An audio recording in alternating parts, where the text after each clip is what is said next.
Dear students, welcome to our channel.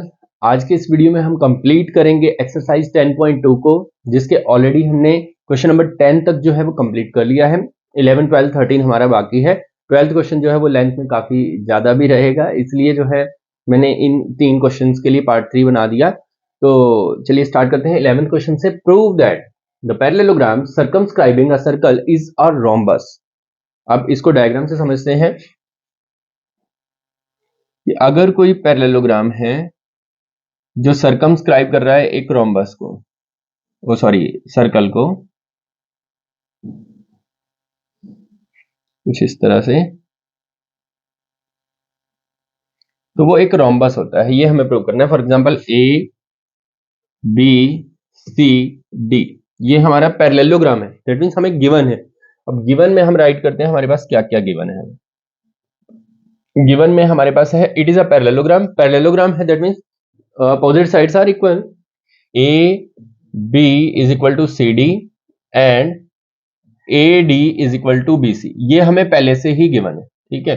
ये हमारी है इक्वेशन 1, ये हमें ऑलरेडी गिवन है। अब हमें प्रूव क्या करना है? हमें इसको रोम्बस प्रूव करना है। दैट मीन्स हमें इसकी चारों साइडें इक्वल दिखानी है ना। All four sides are equal for rhombus. A parallelogram with all four sides are equal is a rhombus. तो ये हमें प्रूव करना है। अब ये प्रूव करने के लिए हम क्या लॉजिक इस्तेमाल करने वाले हैं वो देखिए ध्यान से। सबसे पहले तो अगर मैं इस पॉइंट ऑफ कांटेक्ट को और इस पॉइंट ऑफ कांटेक्ट को ज्वाइन कर दूं,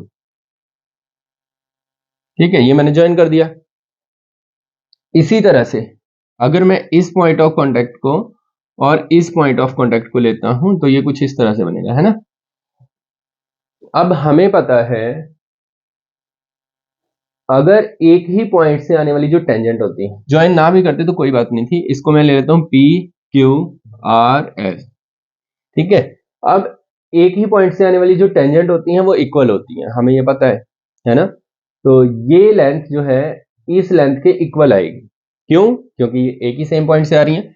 तो हम यहां पे लिखेंगे A P is equal to A S tangent from same point. Clear? Same external point भी आप लिख सकते हैं, क्योंकि ये हमने आपने वीडियो पार्ट 2 या 1 नहीं देखा है तो प्लीज वो देख ले, ताकि आपको थोड़ा बेसिक क्लियर हो जाए क्या हमें इसमें करना है। अब एपी और एएस इक्वल हैं। एपी और एएस सेम बी पॉइंट पे मूव करते हैं हम। बी पॉइंट से हमारे पास दो हैं, बीपी और बी क्यू। तो हम यहाँ लिखेंगे BP is equal to B Q. Same reason आपने यहाँ पे दे देना है, तो ये हो जाएगा इक्वेशन नंबर हमारी 2 हो जाएगी, ठीक है। उसके बाद हमें क्या करना है? सी पॉइंट पे अगर हम मूव करते हैं तो सी पॉइंट से सी क्यू और सी आर बन रहा है, तो हम यहाँ लिखेंगे C R is equal to C Q. इसमें भी सेम रीजन हमें मेंशन करना है और it is equation 3। Same way में अगर हम डी पॉइंट पे मूव करते हैं तो डी पॉइंट से there are also two tangent D R and D S. D R is equal to D S, same reason, and this is our equation 4। अब हम क्या करेंगे? इन चारों की चारों इक्वेशन को ऐड कर देते हैं। Add equation 1 2 3 and 4। इन चारों ही इक्वेशन को हमने ऐड कर दिया। तो लेफ्ट हैंड साइड को अलग से ऐड करना है स्टूडेंट्स, और राइट हैंड साइड को अलग से। तो AP plus BP plus CR plus DR is equal to AS plus BQ plus CQ plus DS।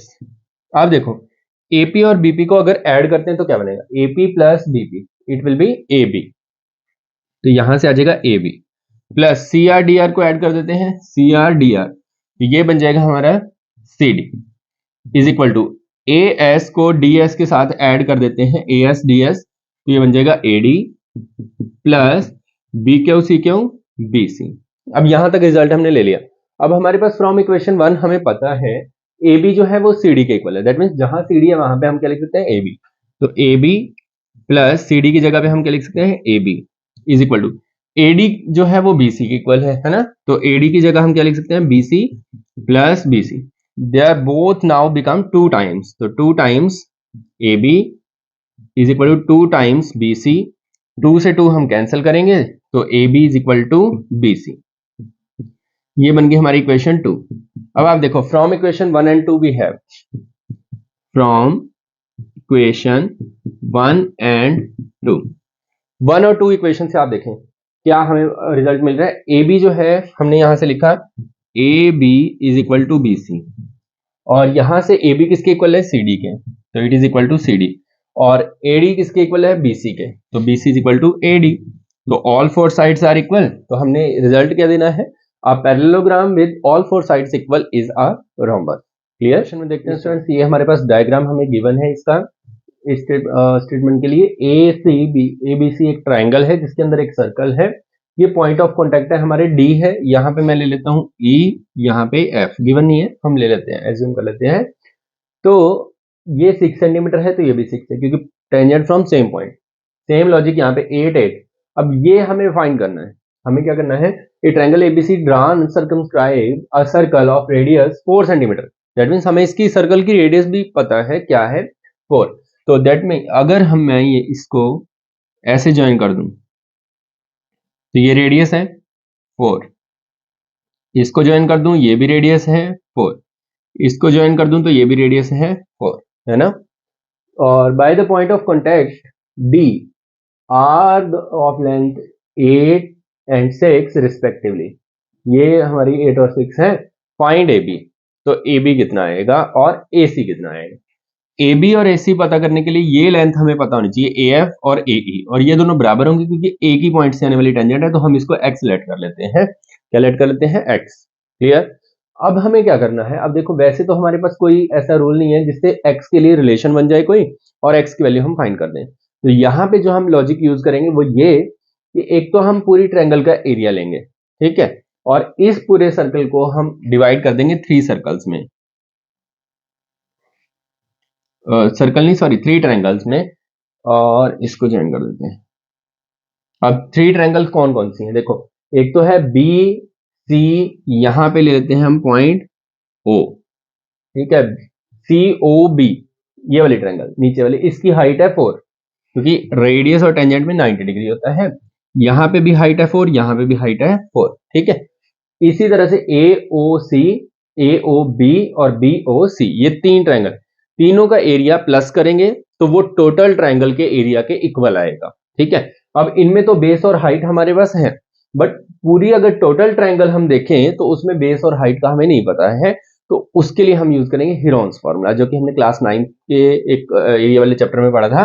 तो हीरोन फॉर्मूला ये कहता है कि area we can find with the formula under root S into S minus A, S minus B और S minus C. अब ये S क्या है, S is the semi perimeter, that means sum of 3 side divided by 2। अब इसको solve करते हैं पहले। सम ऑफ 3 साइडेड साइड्स क्या आएगा, सम ऑफ 3 साइड देखो, एक साइड है हमारी 6 प्लस 8 14, प्लस एक साइड है हमारे पास 8 प्लस एक्स, और एक साइड है हमारी x प्लस 6, ठीक है, डिवाइडेड बाय 2। अब आप देखें x x हो जाएगा 2x, है ना, और 14 8 और 6 ये बन जाएगा हमारा 28। तो 2 को अगर कॉमन लें तो x प्लस 14 और डिवाइडेड बाय 2 करेंगे तो ये कैंसल, तो s हमारे पास आ गया x प्लस 14, ठीक है। अब हमें इसका यूज करना है इस फॉर्मूले में, ठीक है।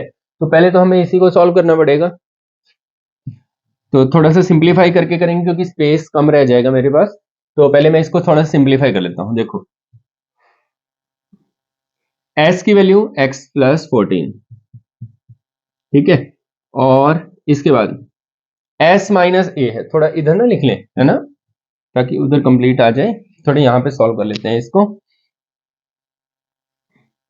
s की वैल्यू है हमारे पास स्टूडेंट्स x प्लस 14, और अंदर ब्रैकेट में है s minus a, that means x plus 14 minus a। a किसी भी साइड को, फॉर एग्जाम्पल मैं यहां लिख ही देता हूं, मेंशन ही कर देता हूं। a हम ले लेते हैं x प्लस 8, b हम ले लेते हैं 14, और c हम ले लेते हैं x प्लस 6, x प्लस 6, ठीक है। तो a हम ले रहे हैं x प्लस 8। अब क्योंकि यहां पे माइनस आ रहा है तो sign will be changed x minus 8। फिर आपकी नेक्स्ट ब्रैकेट में है s माइनस b, तो s is x plus 14 minus b, ठीक है, b क्या है 14, उसके बाद x plus 14 minus c is x minus 6, sign change हो जाएंगे, है ना। तो अब इसको सॉल्व करते हैं। x प्लस 14 फर्स्ट ब्रैकेट में रहेगा हमारे पास, यहां पे हमारे पास क्या हो जाएगा, देखो x से x कैंसिल, 14 माइनस 8 6, इसी तरह से यहां पे 14 से 14 कैंसिल, तो यहां पे x और मल्टीप्लाई x से x कैंसिल, 14 माइनस 6 8, तो ये हमारे पास आ गया स्टूडेंट्स, ये हमारे पास हो जाएगा अंडर रूट, देखो 8 6 जा 48 है ना, 48x और साथ में आ गया x plus 14, 48x into X plus 14, ठीक है, ये आ गया हमारे पास टोटल एरिया। क्लियर है। अब इस एरिया को, ये हो गया, अब मैं यहाँ पे एक इक्वेशन लिखता हूँ, बताना सही है। Area of triangle A B C is equal to area of triangle A O B plus area of triangle A O C plus area of triangle B O C. सही लिखा है ना, बिल्कुल सही है, क्योंकि टोटल ट्रायंगल का area इन तीनों ट्रायंगल को अगर हम प्लस कर दें तब भी हमें मिल जाए। अब इस ट्रायंगल के एरिया की जगह तो हम ये लिख देते हैं square root 48x into X plus 40, ठीक है, is equal to area of AOB. अब एरिया का फॉर्मूला क्या है, base multiply height divide by 2, ऐसे लिख लो, या 1/2 इंटू बेस इंटू हाइट लिख दो, दोनों ही करेक्ट है। तो मैं ये शॉर्ट फॉर्म यूज करूंगा, base multiply height divide by 2।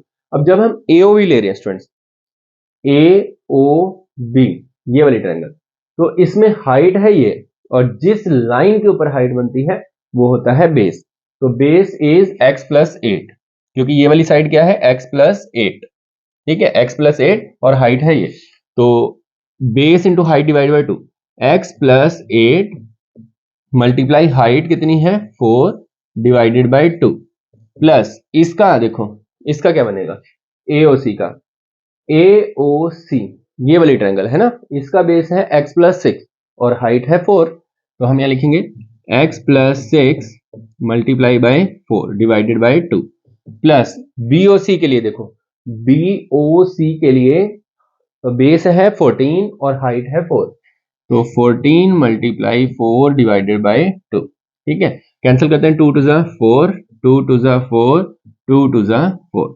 तो अब यहाँ पे एक और चीज, इसको हम लिख सकते हैं 16 3 ज़ा, क्योंकि 16 का पूरा पूरा स्क्वायर रूट हम निकाल सकते हैं, तो इसको मैं लिख देता हूं 16 multiply 3x into X plus 14, है ना, लिख सकते हैं बिल्कुल। तो यहाँ पे हो जाएगा हमारे पास 2 को x से करेंगे, 2x प्लस 16 प्लस 2 को x से करेंगे 2x प्लस 12 प्लस 14 टू ज़ा 28, ठीक है। अब इनको हम कर लेते हैं, सॉरी पहले 16 का स्क्वायर रूट अगर सॉल्व करेंगे तो ये आ जाएगा 4, ये आ जाएगा बाहर, और स्क्वायर रूट में हमारे पास रह गया 3x into X plus 14 is equal to 2 plus 2 4x, sorry 4x और 16 12 और 28 इनको प्लस करते हैं, देखो 28 प्लस 2 30 40 तो यहां से हो गया 40 प्लस 50 56, तो ये हो गया 56, और इनमें देखो 4 कॉमन भी है, तो इसको हम लिखेंगे 4 into under root 3x X plus 14 is equal to 4 को अगर हम कॉमन लेते हैं तो ये आएगा x प्लस 14, है ना, क्योंकि 4 की टेबल में 56 आता है 14 पे, तो अब आप देखें 4 दोनों ही तरफ है तो कैंसिल हो जाएगा, और ये जो स्क्वायर रूट है तो स्क्वायरिंग बोथ साइड, अगर दोनों तरफ हम स्क्वायर करते हैं तो वी विल गेट 3x, यहां पे लिख देना आपने squaring both side, 3x into X plus 14 is equal to square of this statement x plus 14 square. Clear. अब x प्लस 14 स्क्वायर है तो स्क्वायर को हम दो बार लिख सकते हैं ना, जैसे 4 स्क्वायर है तो 4 मल्टीप्लाई 4, ऐसे ही इस ब्रैकेट का स्क्वायर है तो इसको मैं लिख सकता हूं x प्लस 14 एक्स प्लस 14। अब दोनों तरफ ये ब्रैकेट भी सेम है तो एक ब्रैकेट हमारी कैंसिल हो जाएगी, तो we will get 3x is equal to X plus 14, X plus 14, x को इधर लेके आएंगे तो 3x minus X is equal to 14, 2x is equal to 14 and x is equal to 7। तो ये हमें फाइंड करना था x की वैल्यू। अब x की वैल्यू हमने फाइंड कर ली, तो AB is equal to, AB क्या है, x plus 8, that means 7 plus 8 is equal to 15 centimetre. AC क्या है, x plus 6, that means 7 plus 6 is equal to 13 centimetre. ठीक है, तो डियर स्टूडेंट्स ये था हमारा 12th क्वेश्चन। इसमें है prove that opposite sides of quadrilateral circumscribing a circle subtend supplementary angle eight there centre. इसका मतलब ये मैंने शेप बना ली है ऑलरेडी। तो अगर हमारे पास इस तरह से एक डायग्राम है जिसके अंदर क्वाड्रिलेटरल है और उसको अंदर एक सर्कल है, तो यहाँ पे अपोजिट साइड, फॉर एग्जांपल ये है ए बी सी डी, तो अगर हम ए बी और सी डी को सिलेक्ट करें तो ये दोनों अपोजिट साइड इसके सेंटर पे अगर हम इसको ज्वाइन कर दें, इसको और इसको, तो ये एंगल और ये एंगल सप्लीमेंट्री है। अब सप्लीमेंट्री मतलब दोनों का सम 180। दैट मीन्स हमें शो करना है, हमें जो शो करना है वो क्या है, रिक्वायर्ड टू शो एंगल, अगर इसको हम नेम देते हैं ओ, ए ओ बी प्लस सी ओ डी, ये जो दो एंगल हैं हमारे, इनका सम हमें 180 दिखाना है। ठीक है, तो ये हमारा काम हो जाएगा। तो ये हमारा रिक्वायर्ड टू शो है। अब डायरेक्ट तो हम इसको शो नहीं कर सकते, तो जो चीज हम रिकॉल कर रहे हैं बार बार वो ये है कि tangent from same point are equal. थोड़ा इसका हम यूज करने की कोशिश करेंगे। तो पॉइंट ऑफ कांटेक्ट को हम नेम दे देते हैं कुछ ना कुछ, तो इसको नेम देता हूं मैं P Q R S. Clear. अब अगर मैं इसको बीच में से इस तरह से ज्वाइन कर दूं, तो ये जो एंगल है ये 2 पार्ट्स में डिवाइड हो गया है ना। ठीक है, तो यहां वाला एंगल ये और ये, इसी तरह से अगर मैं इधर ज्वाइन कर दूं तो ये भी डिवाइड हो गया है ना, और ये टोटल कितने एंगल बन गए हमारे पास, 8 एंगल्स। अगर मैं इसकी नेमिंग करूं 1 2 3 4 5 6, ओ इसको तो ज्वाइन ही नहीं किया हमने, ठीक है, 6 7 एंड 8। अब 8 एंगल में से जो हमारी रिक्वायरमेंट है वो है AOB। AOB के अंदर आ रहे हैं हमारे पास एंगल 2 एंड 3, तो इसका मतलब एंगल 2 प्लस 3 चाहिए हमें, प्लस COD के अंदर कौन से आ रहे हैं, COD के अंदर 6 और 7, angle 6 plus 7 is equal to 180। मतलब अगर हमने अपने सम को यहां तक पहुंचा दिया तो ये हो जाएगा और ये हो जाएगा, तो हमारा काम हो जाएगा। 2 प्लस 3 मतलब हमें 2 और 3 चाहिए, 1 नहीं चाहिए, ना ही 4 चाहिए। तो इनको हम एलिमिनेट कैसे करेंगे, इनको एलिमिनेट करते हैं हम ट्रायंगल्स को कॉन्ग्रेंट करके। अब मैं यहां पे लूंगा in triangle AOP and triangle AOS। अब ये जो मैंने ट्रायंगल लिए ध्यान से देखो, AOP ये वाली ट्रायंगल और ये वाली, ये दोनों ट्रायंगल हमने सिलेक्ट किए स्टूडेंट्स। इनको हम कॉन्ग्रेंट कर सकते हैं कैसे, AP is equal to AS, AP is equal to AS, reason tangent from same point. ठीक है, tangent from same point. Clear. उसके बाद AO is equal to AO, AO is equal to AO। ठीक है, तो ये हो जाएगा कॉमन। ठीक है, ये हो जाएगा कॉमन। उसके बाद ये रेडियस है OS और OP भी रेडियस है of circle, OP is equal to OS radius. अब तीन चीजें इक्वल हो जाएं तो these are congruent. Triangle AOP congruent to triangle AOS by SSS। ठीक है, अब कॉन्ग्रेंट है तो angle 1 is equal to angle 2, angle 1 is equal to angle 2 by CPCT, and this is our equation 1 by CPCT। अब similarly हमें इन दोनों को कॉन्ग्रेंट करना है, इनको करना है और इनको करना है। ठीक है, तो सिमिलरली लिख के मैं कर देता हूं। आपके टीचर अगर जैसे कहें, अगर सारे ही करके दिखा दें तो सारे करके दिखा दीजिएगा। तो सिमिलरली